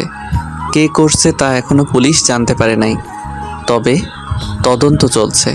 এটা আমার বিজনেস পার্টনার ছিল, একে বাস খুন করলো। শুধু একে নয়, আজকে একে নিয়ে মোট 7 জনকে খুন করা হলো। কিন্তু সাহেব, কারা করছে? জানি না কেন করছে, তাও জানি না। তবে আমার মনে হচ্ছে এবার ওর টার্গেট আমি, কারণ আমরা মোট 8 জন ছিলাম, আর আমি বাদে 7 জনকে মেরে ফেলেছে। এবার বাকি আমি। ও, এসব কথা তোমায় বলার কারণ হচ্ছে তুমি আমার মেয়েকে সেফ রাখবে, দরকার হলে আরও গার্ড বাড়িয়ে দিব। ঠিক আছে সাহেব, আমি সবসময় ম্যাডামের খেয়াল রাখবো। তারপরেও আরও কিছু কথা বলে তখনকার মতো বাদ দিলাম। আর মামুন চৌধুরী আমায় বলল, তুমি যেন খাবার খেয়ে যাও। আমি কোনো কথা না বলে শুধু মাথা নাড়া দিলাম। তারপর যে যার কাজে চলে গেল। নীলা ঘরে গিয়ে পড়তে বসলো। আমি বাইরে চলে আসলাম। বাইরে এসে আবহাওয়া খেতে লাগলাম। পকেট থেকে ফোন বের করে কল দিলাম। বেশ কি সুন্দর আবহাওয়া, চারদিকে সুন্দর জায়গা, বসে থাকতে বেশ মজা পাচ্ছিলাম। ঠিক এমন সময় কে যেন আসলো আর মামুন সাহেবের নামে একটা গিফট দিয়ে চলে গেল। আমি মামুন সাহেবের কাছে গেলাম আর দেখলাম সেই গিফটটা সামনে নিয়ে বসে আছে। একটু পর খুলতে লাগলো। খুলতেই তো অবাক হয়ে গেল, সেখানে মোট 8 জনের ছবি আছে আর মামুন সাহেবের ছবিও আছে। মামুন সাহেবের ছবি বাদে বাকি 7 জনের ছবিতে লাল কালি দিয়ে ক্রস চিহ্ন দেওয়া আছে। এটা দেখে তো মামুন সাহেব শেষ। বুঝতে আর বাকি রইল না যে এবার ওর পালা। সঙ্গে সঙ্গে মামুন সাহেব উত্তেজিত হয়ে গেল আর খোঁজ নিতে বলল এই গিফটকে দিয়ে গেল। আমি দাঁড়িয়ে শুধু দেখছিলাম, কারণ সেই গিফট পাঠানোর মালিক ছিলাম আমি। শখ লাগারই কথা। আমি যখন বাইরে যাই ঠিক তখন আমি ফোন বের করছিলাম আর আমার ঠিক করার লোককে ফোন করি। তারপর সে কথা মতো এসে গিফট দিয়ে চলে গেল। আর সেই লোকটা ছিল আশরাফ ভাইয়ের লোক, এই শহরের নাম্বার 1 গুন্ডা। এখন মামুন সাহেব সেই লোককে খুঁজতে ব্যস্ত হয়ে পড়বে, আর এদিকে আমি তার মেয়েকে আর একটু মজিয়ে দিব। মামুন বুদ্ধিমান হয়ে থাকলে গিফট দেওয়ার লোককে খুঁজে বের করবে, আর সেই লোক আশরাফের নাম বলবে, কারণ আমি ফোনে কথা বলার সময় আশরাফের পরিচয় দিয়েছিলাম। এরপর আশরাফ আর মামুনের মধ্যে শুরু হবে এক মহাযুদ্ধ। এই যুদ্ধে যে কোনো একজন মরবে আর বাকি একজনকে আমি নিজে দেখে নিব। এরপর আমার প্ল্যানের প্রথম ধাপ শুরু হয়ে গেল। মামুন সাহেব চারদিকে লোক ছড়িয়ে দিল, যে করেই হোক ওই লোকটাকে ওর চাই। আস্তে আস্তে রাত গভীর হয়ে গেল। আমি বাসায় আসার জন্য রেডি হচ্ছিলাম, তখন দেখলাম উপর থেকে নীলা ডাক দিল। আমি আশেপাশে তাকিয়ে দেখি কেউ নাই, তাই উপরে চলে আসলাম। তখন নীলা আমায় তার ঘরে নিয়ে গেল আর আমায় একটা কিস করলো। এরপর বলল বাসায় যেতে। আমি বেশি কিছু বললাম না, চলে আসলাম বাসায়। বাসায় আসার সাথে সাথেই ফোন থেকে সিম পাল্টে দিলাম। অন্য সিম তুলে মামুনকে কল দিলাম। মামুনের কথার মধ্যে ভয়ের খোঁজ পেলাম। কি খবর মিস্টার মামুন চৌধুরী? খে আমায় চিনলেন না? এত সুন্দর একটা গিফট পাঠালাম আর আমায় ভুলে গেলেন? কে তুই? আমার কাছে কি চাস? তোর জীবনে তুই অনেক পাপ করছিস, এবার তোর পাপের বিনাশ হবে। এই কে তুই? আরে এত উত্তেজিত হলে চলে নাকি? কি চাস তুই বল। আমার চাওয়ার কথা তুই বাদ দে, আগে নিজের জীবন বাঁচা। একবার তুই আমার সামনে এসে দেখ, তোকে কেটে টুকরো টুকরো করে রাখবো। আসবো, সময় হলেই আসবো। এত তাড়া কিসের? কিছুদিন একটু তরিয়ে নে। Good bye. এই কথা বলেই ফোন কেটে দিলাম আর ফোন থেকে সিম খুলে পুকুরে ফেলে দিলাম আর আমার নিজের সিম তুললাম। তারপর শুয়ে পড়লাম। সকালে উঠে চলে গেলাম নীলার বাসায়। কলেজের সময় হতেই নীলাকে নিয়ে কলেজে যাওয়ার জন্য দাঁড়িয়ে আছি। ঠিক এমন সময় দেখি আমার চারপাশে অনেকগুলো গাড়ি এসে থেমে গেল। আমি তো কিছুটা ঘাবড়ে গেলাম। হঠাৎ এত গাড়ি আমার সামনে। আশেপাশে তাকাতেই দেখি মামুন হাসতে হাসতে এদিকে এগিয়ে আসছে। আমি ঠিক বুঝলাম না কি হচ্ছে। তাহলে কি আমায় চিনে ফেললো? আশেপাশে তাকাতেই দেখি মামুন হাসতে হাসতে এদিকে এগিয়ে আসছে। আমি ঠিক বুঝলাম না কি হচ্ছে। তাহলে কি আমায় চিনে ফেললো? মামুন হাসতে হাসতে আমার কাছে আসলো। আমি কিছু না বলে দাঁড়িয়েই থাকলাম। তখন মামুন সাহেব বলল, কোথা থেকে এক ছোকরা এসেছে আমায় শেষ করতে? ওর সাহস কি করে হয়? আমি মনে মনে শান্তি পেলাম। যাক, বুঝতে পারে নাই। যাও, এসব গাড়া তোমরা সাথে করে নিয়ে যাও। এবার দেখি কি করে আমার আশেপাশে আসতে পারে। হ্যাঁ স্যার, খুব ভালো কাজ করছেন। হুম। তারপর এতগুলো গার্ড সহকারে নীলাকে নিয়ে রওনা হলাম। রাস্তায় আমি আর নীলা গল্প করতেছি। নো টেনশন, কারণ টেনশন তো আমিই দেই। কিছুক্ষণের মধ্যে কলেজে চলে আসলাম আর নীলাকে নামিয়ে দিয়ে গাড়ি পার্কিং করলাম। তারপর আমি কলেজ থেকে একটু দূরে চলে গেলাম। সেখানে গিয়ে মামুন সাহেবের কাছে ফোন দিলাম। কি মনে করছি গার্ড বাড়িয়ে দিলে আমার হাত থেকে তোর মেয়েকে বাঁচাতে পারবি? ভুল, তোর গার্ড আমায় ছুঁতেও পারবে না। দেখো, আমার মেয়ের কিছু করবি না। তুই যা চাস আমি তোকে সব দিব। আমার চাওয়া তো আমি নিব, কিন্তু এখন তোর মেয়েকে কে বাঁচাবে? ফোন কেটে দিলাম। আর তারপর মামুনের কাম ডাউন শুরু হয়ে গেল। কারো দুর্বলতায় আঘাত করলে যে কেমন লাগে সেটা মামুনকে আমি হাড়ে হাড়ে টের দিতে চাই। সেজন্য আমি নীলাকে ক্লাস থেকে নিয়ে বেরিয়ে গেলাম। নীলা আমায় কোনো প্রশ্ন করলো না, আমিও কিছু বললাম না। তাকে নিয়ে কিছু দূর একটা হোটেলে আসলাম। সেখানে বসে চা পানি খেতে খেতে কিছু গল্প করলাম। এদিকে মামুন তার লোকদের কাছে ফোন করে আর জানতে পারে নীলা ক্লাসে নাই। তখন তার জীবন হাতে চলে আসে। কি করবে ভেবে পাচ্ছিল না। চারদিকে লোক ছড়িয়ে দিল। কিছুক্ষণ পর আমি আর নীলা হোটেল থেকে বেরিয়ে বাসার দিকে রওনা হলাম। আর অল্প টাইমের মধ্যে নীলার বাসায় এসে পৌঁছালাম। নীলাকে দেখেই তো মামুন জানে প্রাণ ফিরে পেল। আমি গাড়ি পার্ক করে ভিতরে গেলাম। সবাই আমার দিকে হা করে তাকিয়ে আছে। সবাই আমার দিকে এমন করে তাকিয়ে, কি দেখছো? আমি ওকে কিডন্যাপ করছি নাকি? আমি তোকে কিডন্যাপারের হাত থেকে নিয়ে আসলাম। কে ছিল? কোন বাপের বেটা ছিল? কার এত বড় সাহস যে আমার মেয়েকে কিডন্যাপ করে? আমায় তো কিছু বলে নাই। আপনাই নাকি সব ফোনে বলছে। আরেকটা কথা বলল, এবার নাকি শেষ চান্স। একবার বলো সে কে, তাকে আমি কেটে টুকরো টুকরো করে ফেলবো। আমি কেমনে বলবো? আমি তো তাকে দেখি নাই। কয়েকটা লোক নীলাকে ধরে গাড়িতে করে নিয়ে যাচ্ছিল। আমি গাড়ি থামিয়ে মারপিট করে ওকে নিয়ে আসলাম। সে লোকের নাম কি? কি যেন ভাই বলল। আশরাফ ভাই? হ্যাঁ হ্যাঁ, এরকমই। আশরাফ, আমি তোকে ছাড়বো না। তারা খুব ভয়ানক ছিল। আমার কথা শুনে তো মামুন রেগে বাগুন ফুলে গেছে। আমার কাজ শেষ। এবার যা করার সব মামুন চৌধুরী করবে। আমি গাড়ির চাবি জমা রেখে বাসায় যাব বলে চলে আসলাম।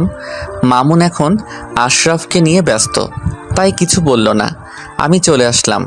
হোস্টেলে এসে জামা কাপড় চেঞ্জ করে গোসল করতে এলাম। গোসল করে এসে শুয়ে পড়লাম। তখন নীলার ফোন আসলো। হ্যালো, কে বলছেন? আমার জামাইটা কি করছে? ও নীলা, আমি শুয়ে আছি। তুমি কি করছো? আমি আমার জামাইকে খুব মিস করতেছি। ও, তাহলে কাছে ডাকো। আসে না তো। মন থেকে ডাকলে সব সম্ভব। আমি তো মন থেকে সব সময় তোমায় চাই। ভালো। তা খাইছো? না, জামাইকে ছাড়া খেতে মন চায় না। পাগলামি না করে খেয়ে নাও। তুমি খাইছো?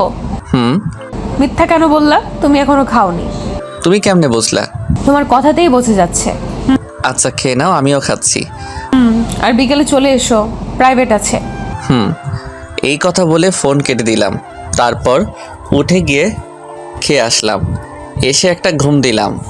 এক ঘুমে বিকেলে উঠে নীলার বাসায় চলে গেলাম আর গাড়ি বের করে দাঁড়িয়ে রইলাম। কিছুক্ষণ পর নীলা এসে বসলো। আমি গাড়ি স্টার্ট দিয়ে রওনা হলাম। তখন নীলা বলল, তুমি ভেতরে যাও নাই কেন? এমনিতেই। আমি তোমার আশায় দাঁড়িয়ে আছি। ও, তারপর কথা বলতে বলতে নীলার প্রাইভেটে চলে আসলাম। আমি নীলাকে নামিয়ে দিয়ে গাড়ি নিয়ে বের হলাম, কারণ এখন আমার সাথে কোনো গার্ড আসে নাই। মামুন সাহেব আমার উপর বিশ্বাস করে তার মেয়েকে আমার হাতে তুলে দিছে। সে তো আর জানে না তার সেই জম। আমি গাড়ি নিয়ে বের হলাম আর জানতে পারলাম মামুন সাহেব আশরাফের নামে কেস করছে। এটা শুনে তো আমি শেষ। আমি ভাবলাম কি আর হলো কি। খবর নিয়ে জানলাম মামুন নাকি এবার ইলেকশনে দাঁড়াবে, তাই কোনো রকম অন্যায় সে করবে না। এটা শুনে আমি আমার প্ল্যান বদলিয়ে দিলাম। তারপর সন্ধ্যা হওয়ার পর নীলাকে নিয়ে তার বাসায় নামিয়ে দিলাম। নীলা তো আমায় যেতেই দিবে না। আমি অনেক বাহানা করে চলে আসলাম। বাসায় এসে সময়ের অপেক্ষা করতে লাগলাম। নীলার বাসা থেকে আসার সময় কাউকে না জানিয়ে মামুন সাহেবের একটা শার্ট নিয়ে চলে আসলাম। আর সময় হতেই সেই শার্ট পরে আশরাফকে হামলা করলাম। জায়গা মতো আশরাফকে খতম করলাম। আর তখন আমি ইচ্ছে করেই শার্টে রক্ত ভরাই আর শার্টের এক টুকরো ছিঁড়ে আশরাফের হাতে লাগিয়ে দেই। এরপর আমি কিছু দূর আসার পর শার্ট খুলে ডাস্টবিনে ফেলে বাসায় চলে আসি। বাসায় এসে আরামের ঘুম দিলাম। সকালে উঠে ফ্রেশ হয়ে নিলাম। তারপর জানতে পারলাম মামুনকে পুলিশ অ্যারেস্ট করছে। আমি জেনে কোনো অবাক হলাম না, বরং খুশি হলাম। এরপর রেডি হয়ে চলে আসলাম নীলার বাসায়। নীলার বাসায় এসে দেখি একদম ফাঁকা, কেউ আছে বলে মনে হয় না। আমি ভিতরে গেলাম, দেখলাম মামুনের সব লোকেরা মাথায় হাত দিয়ে বসে আছে। আমিও মন খারাপের অভিনয় করলাম। তারপর নীলা এসে বলল সে নাকি কলেজে যাবে। আমিও আর কিছু বললাম না, আমার তো চাকরি এটা। রাস্তায় এসে আমি বললাম তোনার বাবা অ্যারেস্ট হয়েছে, তোমার কি কষ্ট হচ্ছে না? না, কারণ আমি হাজারবার বাবাকে নিষেধ করেছি এসব গুন্ডামি করো না, মারপিট আমার একদম পছন্দ না। আমার কথা শোনেই না, তাই অ্যারেস্ট হয়েছে তো ভালোই হয়েছে। ও, মারপিট থেকে দূরে থাকবো বলে তোমার মতো সাধারণ ছেলেকে আমি ভালোবাসছি, আর এখন তোমার কাছেই আমি থাকবো। কি বলবো বুঝতে পারছি না। সে তো আর জানে না এসব আমি করাচ্ছি, আমি মেইন ভিলেন। তোমায় নিয়ে আমি অনেক দূরে হারিয়ে যেতে চাই, যেখানে গেলে শুধু শান্তি। এবার মারপিট খুনাখুনি আর হবে না। আমি আর কিছু বললাম না, কি বলবো ভেবেই তো পাচ্ছি না।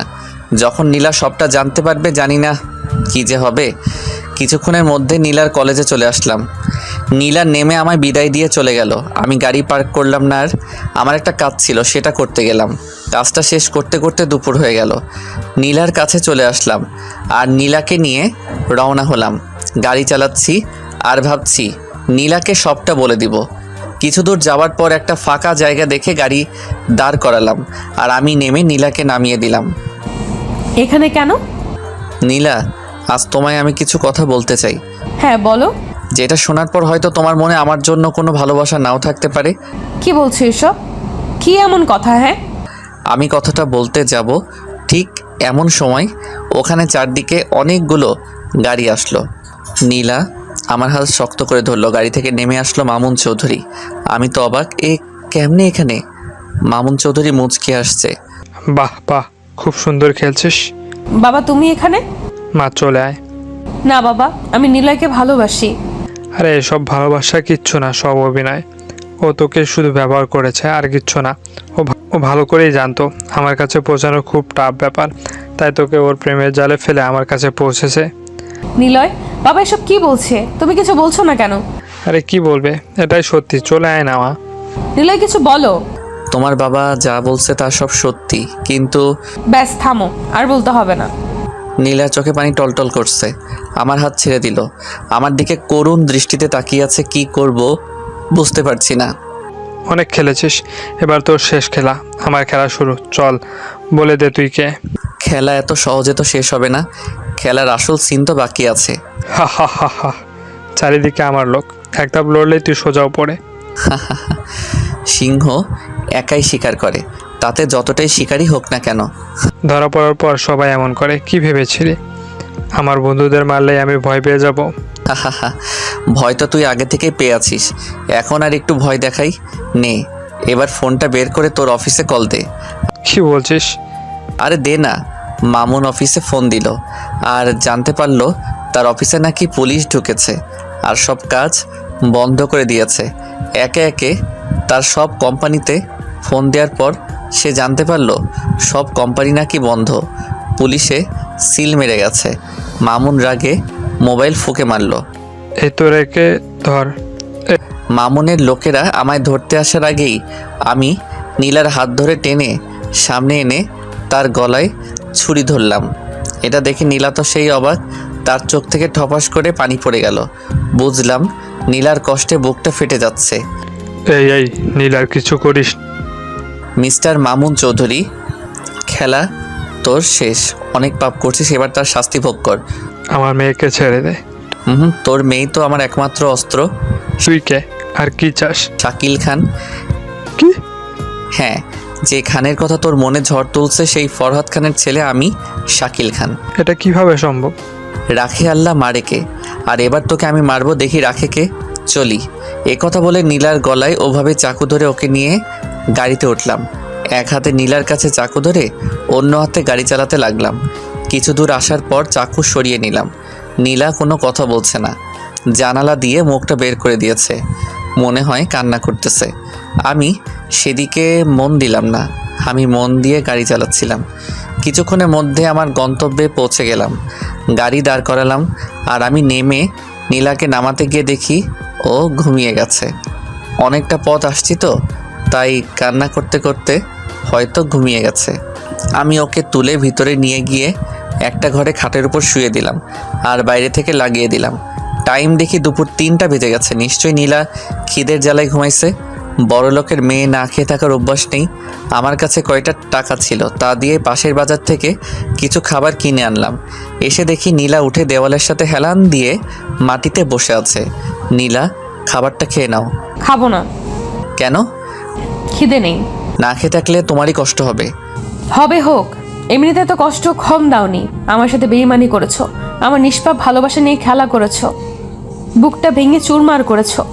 নীলার কথার জবাব আমার কাছে ছিল না, তাই আমি চলে যাচ্ছিলাম। তখন নীলা বলল, কেন এমন করলে? কি দোষ করেছিলাম আমি? দোষ তুমি নয়, তোমার বাবা করেছে। তাহলে আমার মন নিয়ে কেন খেলা করলে? কেন ভালোবাসতে শেখালে? আমি তোমার মন নিয়ে খেলতে চাইনি, আমি শুধু তোমার বাবার কাছে প্রতিশোধ নিতে চাইছিলাম। কিসের প্রতিশোধ? বেইমানির প্রতিশোধ। মানে জানতে হলে অনেক বড় কাহিনী জানতে হবে। বলো। তাহলে শোনো। আজ থেকে কয়েক বছর আগে এখান থেকে অনেক দূরে একটা বিশাল গ্রাম ছিল। সেই গ্রামে থাকতো একখান পরিবার। সেখানকার কর্তা ছিল ফরহাদ খান। ফরহাদ খানের একমাত্র ছেলে ছিলাম আমি। আমাদের পরিবার অনেক বড় ছিল। দাদা, দাদি, চাচা, চাচি, বাবা মা, ফুফু, ফুফা সবাই থাকতো। আমরা অনেক শান্তিতে থাকতাম। আমার বাবা মানে ফরহাদ খান এলাকার মন্ত্রী ছিল। সবাই তাকে খুব ভালোবাসতো আর সম্মানও করত। আমার বাবা সবসময় গ্রামের লোকদের কথা ভাবতো, তাদের সুখে তিনি সুখী হতেন। ছোট বড় সবাই তাকে এক নামে চিনত। গ্রামে কোনো ঝামেলা হলে আমার বাবার কাছে আসতো। বাবা সঠিক বিচার করে দিত, এতে সবাই খুশি হতো। আমাদের বাসায় বাবার মুখে মুখে কথা কেউ বলতে পারতো না, শুধু আমার চাচাতো বোন ছাড়া। আমার চাচার একমাত্র মেয়ে, তার নাম মিলি। বয়স খুব কম, 8 থেকে 10 হবে। বাবা মিলিকে খুব ভালোবাসতো, নিজের মেয়ের মতো আদর করে তাকে মা বলে ডাকতো। তাছাড়া সবাই বাবাকে খুব ভয় পেত। একদিন বাবার কানে খবর এলো পাশের গ্রামে নাকি ঠিকমতো পানি বিদ্যুৎ যায় না, আবার সরকার যেসব ভাতা দিত সেসবও নাকি তারা পেত না। তখন বাবা আমায় ডাকলেন। বাবা জানতেন আমি মারপিটে সবসময় এক্সপার্ট। বাবা, আপনি আমায় ডেকেছেন? হ্যাঁ, খবর পেলাম পাশের গ্রামে নাকি বিদ্যুৎ ঠিক মতো থাকছে না। গিয়ে একটু খবর নাও তো। শোনো, সেখানে গিয়ে আবার মারপিট করো না। ঠিক আছে বাবা। যাও। ওকে বাবা। আমি বাবার কাছ থেকে চলে আসলাম। আমার বন্ধু ছিল রাকিব, ছোটবেলার বন্ধু। তাকে সাথে করে নিয়ে রওনা হলাম। রাস্তায় যেতে যেতে অনেক মজা করলাম। গ্রামের পাশে এসে খুব তৃষ্ণা লাগলো। তখন দেখলাম সামনে একটা মেয়ে কলসিতে করে পানি নিয়ে যাচ্ছে। এই যে ম্যাডাম। মেয়েটা তাকিয়ে আবার হাঁটতে লাগলো। আমি আবার ডাকলাম। এবার মেয়েটা চোখ রাঙিয়ে থামলো। কাছে যেতেই, এই অসভ্য ছেলে, মেয়ে দেখলেই কি ডাকতে ইচ্ছে করে? ঘরে কি মা বোন নেই? কালকে আমার বান্ধবীকে নিয়ে মজা করছিস। আরে কি বলছো? আমি তো জানি জানি, এটাই তো বলবি যে আর কোনো দিন হবে না? তোরা তো দূরের কথা, আমায় দেখে বড় বড় গুন্ডা ভয় পায়। আমায় একটু পানি দিবেন? ভয়ে গলা শুকিয়ে গেছে, নে পানি খা। মেয়েটা পানি দিল, খেয়ে নিলাম। তারপর মেয়েটা চলে গেল। আমি তাকিয়ে থাকলাম। দেখতে ভালোই, তবে একটু ঝগড়াটে। তাছাড়া সব ঠিক আছে। আরে ছাড়ো না, হয়তো ভুল করে বলছে। তারপর আরও কিছু কথা বলতে বলতে গ্রামে প্রবেশ করলাম। গ্রামে আসতেই দেখি এক লোক কারেন্টের তারের সাথে আটকে গেছে। বাঁচার জন্য সে চিৎকার করতেছে, কিন্তু কেউ ভয়ে এগিয়ে যায় না। আমি দৌড়ে গেলাম কাছে আর দেখলাম মেইন লাইনের তারের সাথে আটকে আছে। আমি পাশ থেকে একটা বড় বাঁশ নিয়ে কারেন্টের ফিউজ বরাবর ছুঁড়ে মারলাম। সাথে সাথে ফিউজ পড়ে গেল আর লাইন যাওয়ার সঙ্গে সঙ্গে মানুষটা পাটিতে গলে পড়ে গেল। আমি ডাক্তারকে ডাকতে বললাম। ডাক্তার এসে বলল কিছুক্ষণ পর তার শরীর থেকে কারেন্ট যাবার পর তার গায়ে হাত দেওয়া যাবে। কিছুক্ষণের মধ্যে সবাই সেখানে জড়ো হয়ে গেল আর আমায় বলল এটা নাকি তাদের গ্রামে হয়েই থাকে। অনেক মানুষ নাকি মরছে, ঠিকমতো কারেন্ট থাকে না, তাই নাকি এসব তারও ঠিক নেই। আমি জানতে চাই এখানকার চেয়ারম্যানকে। তখন তারা নাম বলে সাদেক আহমেদ। তারা জানতে চাইল আমি কে। তখন আমার পরিচয় দিলাম। আমি ফরহাদ খানের একমাত্র ছেলে শাকিল খান। তারপর আমরা দুজন সোজা চেয়ারম্যানের বাসার দিকে রওনা হলাম। আর এখানে এদের মধ্যে ওই মেয়েটাও আসে। মেয়েটা তার বান্ধবীকে বলে আজ এই ছেলেকে উচিত শিক্ষা দিয়েছি। তার বান্ধবী বলে কেন? তখন মেয়েটা সব খুলে বলে। তখন তার বান্ধবী বলে এটা কি করছিস? তুই জানিস ওকে? কে ওটা? ওটা পাশের গ্রামের ফারহাদ খানের একমাত্র ছেলে শাকিল খান। ফরহাদ খানকে তো চিনিস? তাতে কি, ও তোকে অপমান করেছে তাই আমি। দূর পাগলি, এই ছেলেও না, এই ছেলে তো সবার উপকার করে, ওর জন্যই তো এই মানুষটা বাঁচলো। এই রে, আমি কি করছি এটা?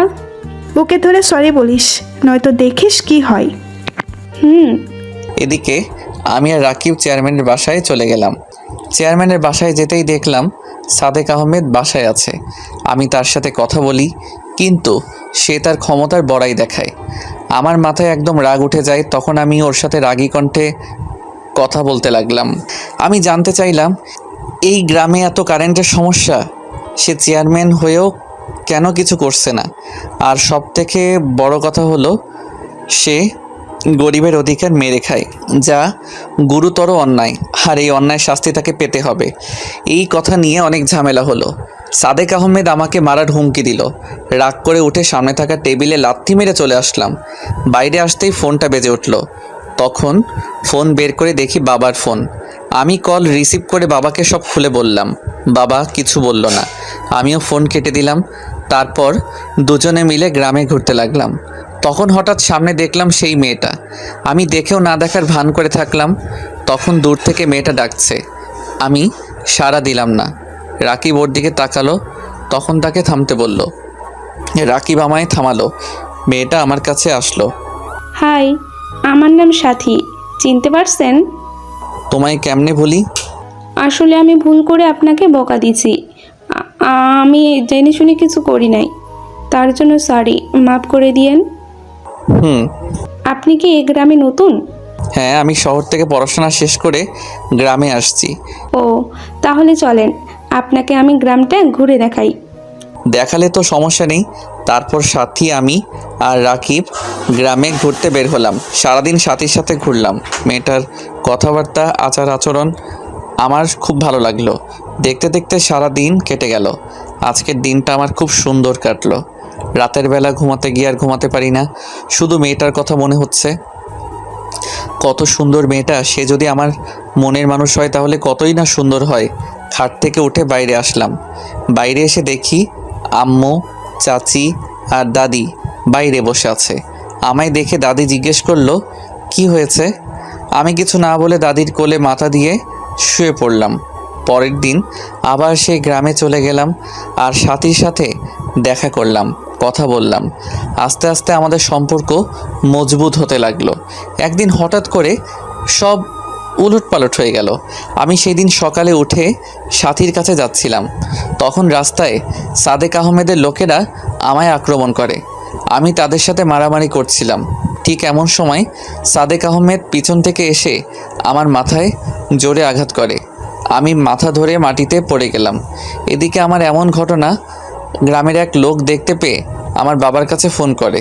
খবর পেয়ে আমার বাবা লোকজন নিয়ে চলে আসে। আর বাবা আসার আগেই আমি অজ্ঞান হয়ে যাই। জ্ঞান ফেরার পর দেখি আমি হাসপাতালে আছি। দুদিন পর আমায় বাসায় নিয়ে আসে। এরই মধ্যে বাবা চারদিকে লোক ছড়িয়ে দিয়ে সাদেক আহমেদকে খুঁজে বের করে নিয়ে আসে আর গ্রামের সবার সামনে তাকে শাস্তি দেয়। সাদেক আহমেদ এমন শাস্তি পেয়ে খুব রেগে যায়। আর তার মাঝে প্রতিশোধের আগুন জ্বলে ওঠে, যেটা আমরা কেউ জানতাম না।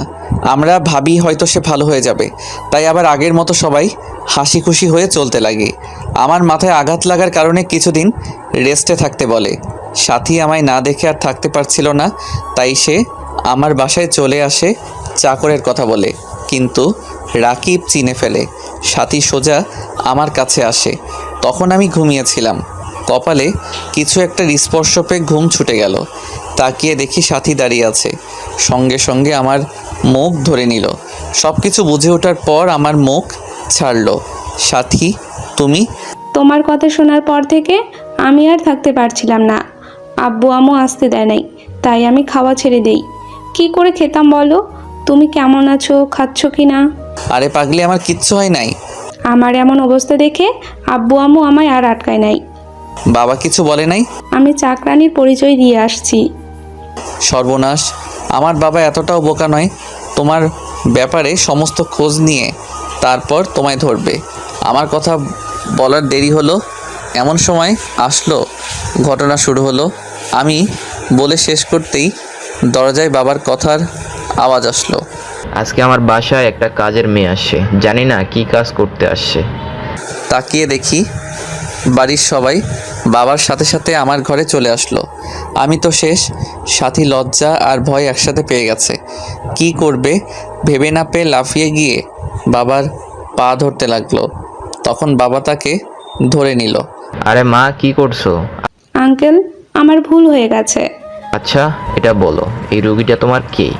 না মানে এই রুগীর জন্য তো তুমি 7 সমুদ্র পাড়ি দিছো। আসলে বাবা, তুমি চুপ করো।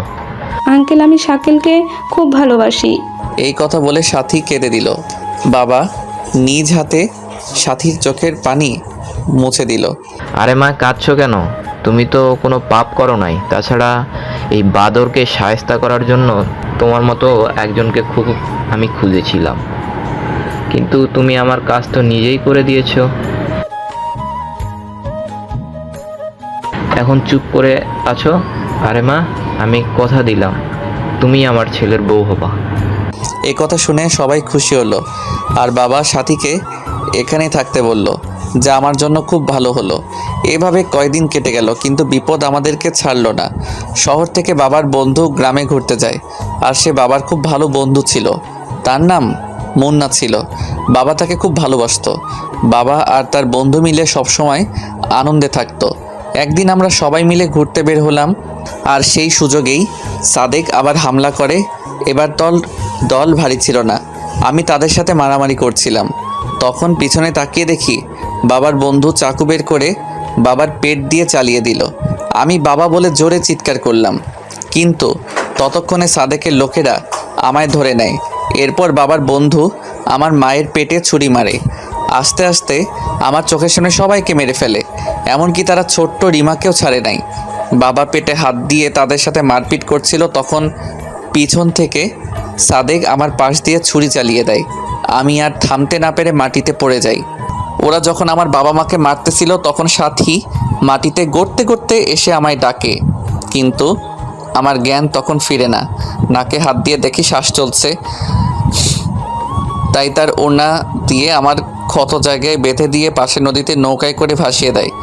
সাদেক আর বাবার বন্ধু নিমেষেই আমার পরিবারকে শেষ করে দেয়। রাস্তার উপর সবার লাশ পড়ে থাকে। লোকজন জানাজানি হওয়ার পর সবাই মিলে আমার পরিবারকে মাটি দেয়, আর সেদিন থেকে সেই গ্রামটা কবরস্থান হয়ে যায়। সাদেক রাজ করতে লাগে।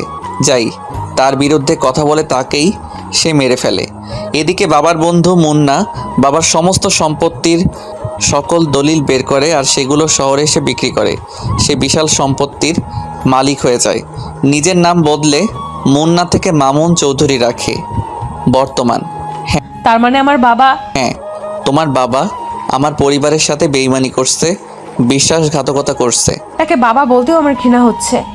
তারপর আমি এক জেলের বাড়িতে উঠি। জেলেরা আমায় দেখতে পেয়ে বাসায় নিয়ে আসে, আর ডাক্তার ডেকে আমার চিকিৎসা করে। আস্তে আস্তে ভালো হয়ে উঠি। তখন আমি মনে মনে প্রতিজ্ঞা করি আমি এর প্রতিশোধ নিবই। তারপর সবার প্রথমে আমার টার্গেট হয় সাদেক। তাকে গ্রামের সকলের সামনে তার পাপের শাস্তি দেই। এরপর খবর নিয়ে জানতে পারি মুন্না এখন মামুন চৌধুরী। তাই আমি আমাদের সমস্ত সম্পত্তির আসল দলিল বের করি আর সেগুলো নিয়ে শহরে চলে আসি। আর একে একে সবাইকে খুন করো? হ্যাঁ, কিন্তু তোমার বাবাকে খুন করলে আমার প্রতিশোধ নেওয়া হতো না, তাই তোমায় ব্যবহার করে আমি তোমাদের বাসায় ঢুকি আর নকল দলিল খুঁজে বের করি। তারপর সেগুলো আদালতে হাজির করি কাউকে না জানিয়ে, আর আদালতে আমি জয়ী হই। তাই তোমার বাবার নামে এখন 1 টাকাও নেই, সব কোম্পানি বাড়ি গাড়ি সব পুলিশের হাতে। কিন্তু আমার বাবা? তোমার বাবাকে পুলিশ এখন খুঁজছে আশরাফের খুনের অপরাধে আর জেল থেকে পালানোর অপরাধে ফাঁসির অর্ডার। ও, কিন্তু আমি জানি তোমার বাবা আমায় খুঁজে বের করবে, আর তার আশারই আমি অপেক্ষা করতেছি, কারণ আমি নিজেই তোমার বাবাকে লোকেশন দিয়েছি। কিন্তু কেন? মৃত্যু সবসময় তাকে ডাকে। এদিকে মামুন চৌধুরী আমার লোকেশন পেয়ে লোকজন নিয়ে সেখানে হাজির হলো, কিন্তু ততক্ষণে আমরা সেখানে নেই। মামুন চৌধুরী সেই বাড়িতে যায় আর সব জায়গায় আমাদের খুঁজে, কিন্তু পায় না। পায় শুধু একটা চিঠি। ডিয়ার মুন্না ওরফে মামুন চৌধুরী, মৃত্যু আজ তোকে এই পর্যন্ত টেনে আনছে। তুই যেভাবে আমার পরিবারকে খুন করছিস, বেইমানি করছিস, ঠিক সেইভাবে আমি বেইমানি করছি। জানি এতে কমতি হয়েছে, আর তার জন্য আমি চেয়েছিলাম তোকে আরও কঠিন মৃত্যু দিব, কিন্তু তোর মেয়ে তোকে নিজ হাতে আজ মারলো। এখানে আজ তোর মরণ হবে। কেন জানিস? কারণ এই ঘরে প্রতিটা ওয়ালে টাইম বোমা সেট করা। তুই যখন চিঠিটা হাতে নিছিস তখন টাইম স্টার্ট হয়েছে। ভাবিস না এটা আমি করছি, এসব তোর নিজের মেয়ে করছে। সে চায় আমরা আর সময় নষ্ট না করে তাড়াতাড়ি সংসার শুরু করি, তাই তোর কাহিনী এখানেই শেষ করলো। বাই বাই শ্বশুর। চিঠিটা পড়া শেষ করতে বোমা ফাটার সময় হয়ে গেল, আর নিমিষেই পুরো বাড়িটা মাটির সঙ্গে মিশে গেল। এদিকে আমি আর নীলা গ্রামের উদ্দেশ্যে রওনা দিয়েছি, আর কিছুক্ষণের মধ্যে পৌঁছে গেলাম। সেখানে গিয়ে সেইখানে বাড়িতে উঠলাম। বাবা মা হয়ে উঠল সাথীর বাবা। আজ বড্ড সাথীর কথা মনে হচ্ছে, কিন্তু নীলা সাথীর অভাবটা পূরণ করে দিল। 2 গ্রামে আবার শান্তি ফিরে এলো। সাথীর বাবা মা আমাদের বাবা মা হয়ে আমাদের সাথেই থাকে। আমাদের সমস্ত সম্পত্তিতে আবার ফসল চাষ করা শুরু হলো। চারদিকে খুশির বন্যা বয়ে যেতে লাগলো। আজ বাবা মা থাকলে কতই না খুশি হতো। তাতে কি হয়েছে, নতুন বাবা মা তো আছে।